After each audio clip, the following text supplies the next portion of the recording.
South Korea's March 9 presidential contest between ruling Progressive Democratic Party candidate Lee Jae-myung and opposition Conservative People Power Party candidate Yoon Suk-yeol has naturally revolved around domestic scandals and contrasting prescriptions for handling pressing economic issues. However, foreign policy made a cameo appearance at the February 25 presidential debate. The debate illustrated a familiar contrast in the default foreign policy positions of the candidates and their parties, but it also put front and center the reality that regardless of the electoral outcome, the foreign policy of a country at the vortex of major power rivalry in Northeast Asia and at.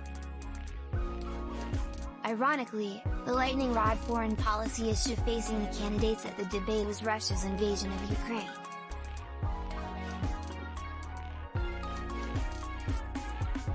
Candidate Lee Jae-myung tried to use the invasion to characterize Yoon as overly aggressive in his defense-first emphasis on the need for additional missile defense systems and preemptive strike capabilities in response to North Korea's nuclear development. But in so doing, Lee referred to Ukrainian President Volodymyr Zelensky as a political novice who must have provoked Russia into invading his country by courting NATO. Yoon immediately jumped on Lee's comment to emphasize the necessity of deterrence and defense rather than pursuing peace agreements on paper against potential aggressors such as North Korea. Following the debate, Lee's gross mischaracterization of the Ukrainian situation reverberated, forcing Lee to apologize for his inability to express himself more clearly.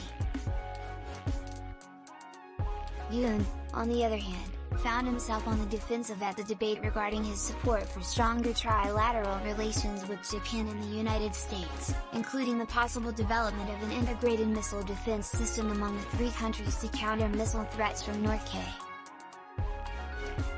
Minor Justice Party candidate Sim Sang-jung attempted to frame Yoon's position as permissive toward the potential participation of the Japanese military in emergency operations on the Korean Peninsula in the event of a crisis.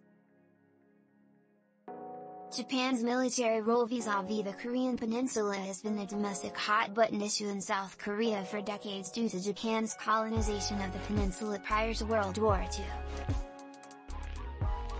Yoon refused to be drawn into the hypothetical but also expressed his view that South Korea should not make pledges to China limiting prospects for future trilateral security cooperation such as those made by the sitting Moon Jae-in administration prior to Moon's first visit to China in 2017. The debate revealed well-known contrasts in the postures and platforms of South Korea's leading presidential candidates.